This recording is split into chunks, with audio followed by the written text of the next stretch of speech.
You wrote this book that we can defeat ISIS. When you get to lone wolf territory, Dr. Gorka, it becomes that much more difficult. How do we know? How are we able? We have the most sophisticated weaponry of intelligence available to mankind. Is it possible that we could find every one of these lone wolves before people die like today? We can do much better.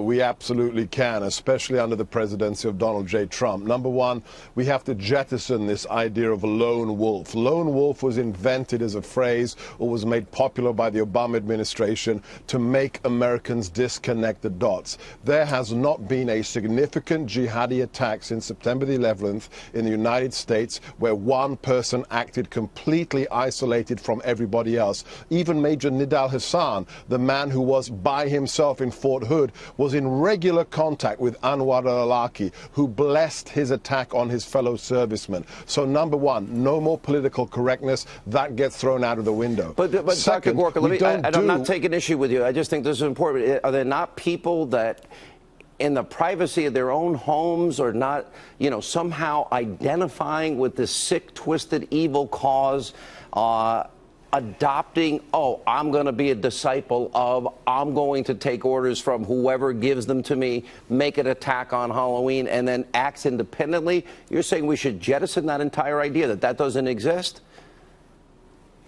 Yeah, we should jettison the idea that there's an individual in their basement who one day is an upstanding American citizen, and then a few weeks later, just because they went to a few websites, they become a jihadi. Never happened. The closest we got was that pathetic case of Jihadi Jane, and that wasn't a serious case. When you look at serious plots that have occurred, there's always some connection. Either the individual traveled to Pakistan, to the Middle East, to Syria, got training, or they were in touch with another human being who indoctrinated them, who blessed their action against the infidel. So there's a footprint. There's an electronic and a physical footprint, and we have to identify it, number one, by understanding there's no front line in this war like there were in olden days. There's no trench out in France. There's no front line in Germany or in the Asia Pacific. The front line, Sean, is when you leave your house in the morning, whether you're going to a Christmas party in an office in San Bernardino, whether you're going on a fun run in Boston. You have to be responsible for your own safety.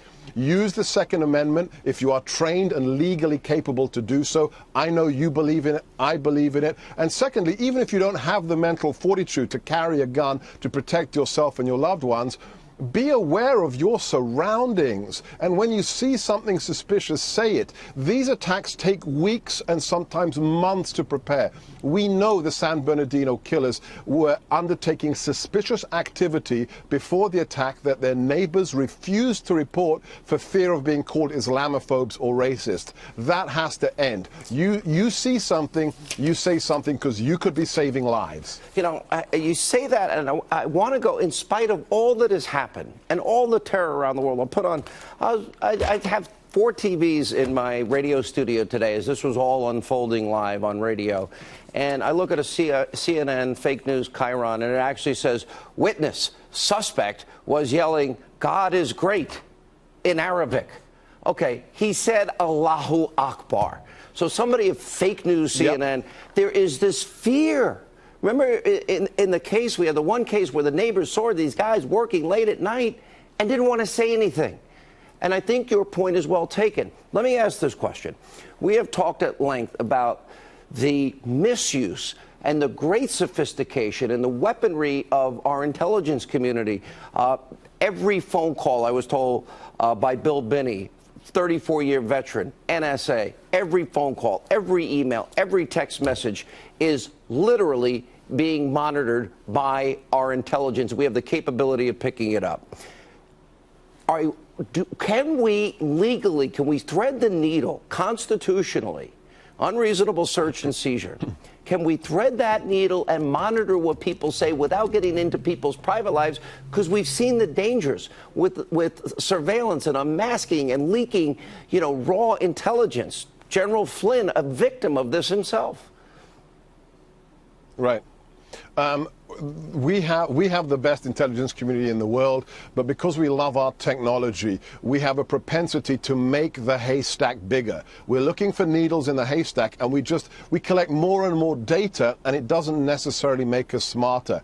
The focus on the individual terrorist is, as far as I'm concerned, the wrong way to go. That's mowing the grass. The real center of gravity in the jihadi movement are the ideologues, the people who on Twitter, on Facebook, aren't banned, aren't removed, but have 40,000 followers, 50,000 followers. That's where we have to start. We have to respect the First Amendment, but it's the people who feed it. They'll strap bombs on their own children in the name of Allah. And promise them 72 virgins. They themselves won't do it, but they'll encourage everyone else. Dr. Gorka, you stay with us. Stay right there.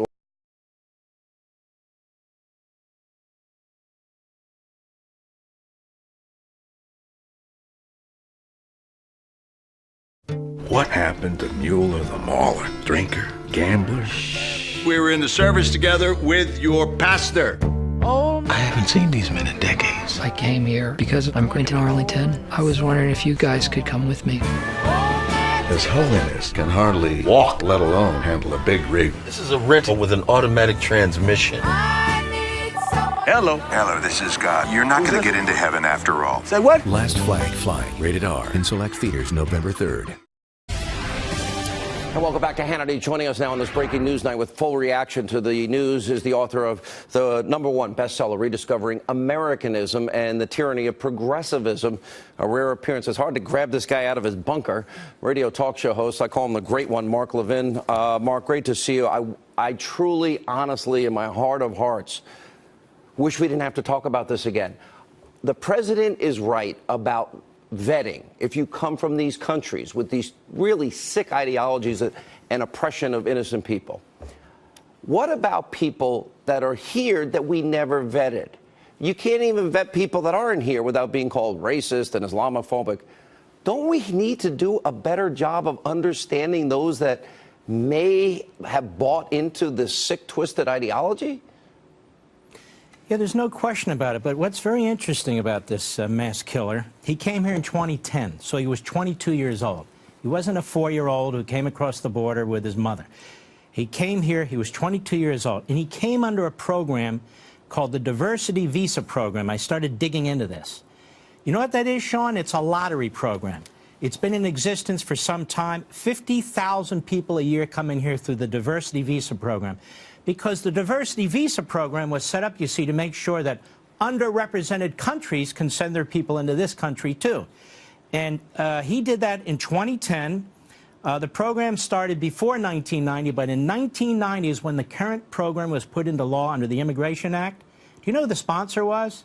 Chuck Schumer, the senior senator of New York. Good grief. It was put, and it took effect in 1995. People go online and they apply. They apply online, and it's a lottery system. That's no way to run an immigration system. I had a caller on my radio program tonight, and he said he used to work counterintelligence. Al-Qaeda and ISIS have actively been working to use this program to put sleepers in our country. This mass killer has claimed an association with ISIS, hasn't he? This diversity visa program should be gutted. We don't need a diversity visa program where 50,000 people a year come into this country through a lottery system because we want diversity from different countries. And we seem to forget the purpose of immigration. Historically, the purpose of immigration is to improve the United States, is to benefit the United States, not to ensure diversity from foreigners coming into this country, not to ensure that certain countries are well represented or even certain refugees are coming here from wherever they're coming from. Immigration is supposed to improve the United States. It has nothing to do with improving other countries and so forth. Also, some of your guests said something that I agree with 100%. You know, Barack Obama pulled our FBI agents and other people out of these mosques. We need physical individuals, FBI agents, whomever they are, to monitor certain situations. Pew did a study a couple of years ago, and I have it in my book, Plunder and Deceit. Pew, not me, Pew did a study. They surveyed American Muslims throughout the country. Over 80% of them said not enough is being done by the leadership in their own community in the United States to tap down the violent rhetoric and so forth. 5% said that of people who are here, 5% said violence is acceptable. Now, the vast majority say no, and we keep saying the vast majority say no. But when are we going to have an honest discussion about this? We have discussions about race every other day. We have discussions about everything every day. But this issue is taboo because people don't want to destroy their careers, or we're told that you're a bigot if you bring it up. We're not a bigot if we bring it up. We're not condemning Muslims. We're condemning people who promote violence. And when they yell what they yell after they attack people, they've confessed, they've self-identified as to who they are. So in many respects, it is an immigration issue. You know, Mark, it seems so basic. It seems so fundamental. It's what we call simple common sense. And that is that, okay, in light of the death, the destruction, the stated intent to kill innocent men, women, and children in the name of this fanatical, radical Islamic ideology, to me, it's basic common sense that if you want the honor of getting into this country, one, you should do it legally. Two, we just need to know that you're not going to want to kill us. And similarly, we probably have let many people in that do have extreme ideologies. Now, you're a constitutional authority. How do you do this? Thread the needle between the use of intelligence, vetting people, protecting the Fourth Amendment, their constitutional rights, and also protecting the American people.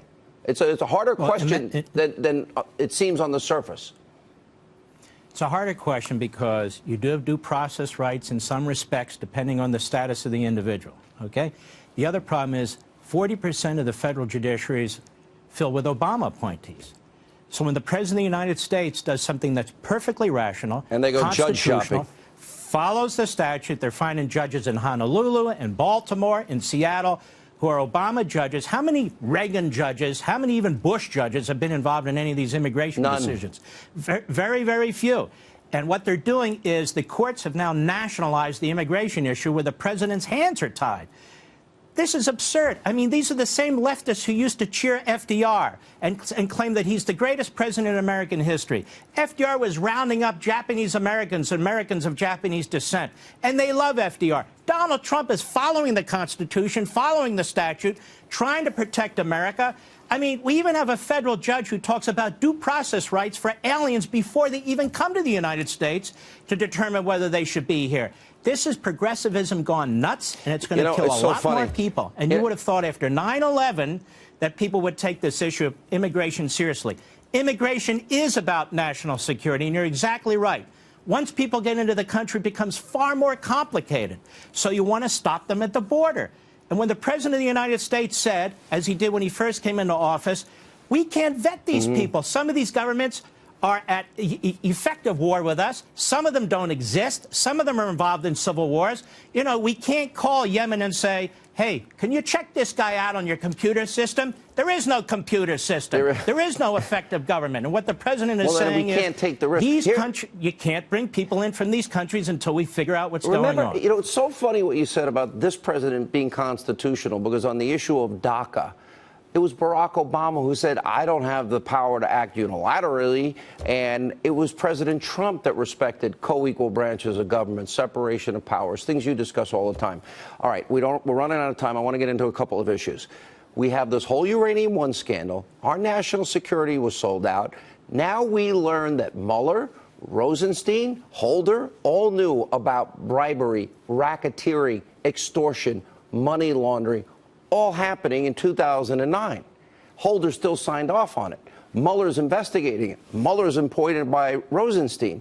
Between that and the Trump dossier that Clinton, the DNC, and Obama paid for, bought and paid for, Russian lies, propaganda to impact the American people on an election, I've got to know what you think about this, because to me, there is the real Russia conspiracy collusion.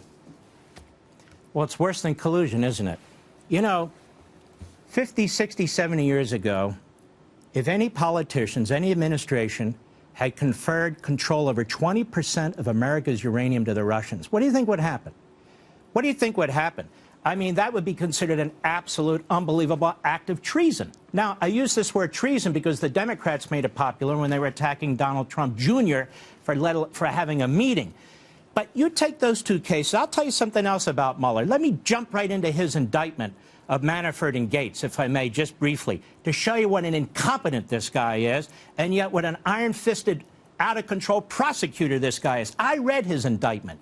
It's irrational. First, he uses a marquee above one of the segments says, conspiracy against the United States. Now, most normal prosecutors put conspiracy, but he puts it out for the press because the press is stupid and the press wants to say what Mueller's saying. Conspiracy against the United States, like he's one of the Rosenbergs or something, which, of course, Manafort and Gates are not. Let's take a look quickly at the money laundering. To evade taxes is one of the reasons, right? But they don't charge them with tax evasion. So you're evading taxes and you don't charge them with tax evasion? What's that all about? Honestly, I don't know. To evade registering as a foreign agent. To evade registering as a foreign agent, so he's laundering money, that charge is almost never brought. And if it is, you know what it is? It's a misdemeanor. Yeah, exactly. So you're telling me a man commits a felony to cover up a misdemeanor? That doesn't make a hell of a lot of sense to me. Then we talk about foreign bank accounts. They're unreported, right? You got 20 more, 20 seconds. Were taxes paid on those funds? Yeah. Were taxes paid on those funds? Well, he didn't charge them with tax evasion. I guess they were. I don't know. Money laundering. You've got to have... I got to roll, Mark. And money... Yeah, all right, go ahead. Listen, I'd love to have you more. Come back more often.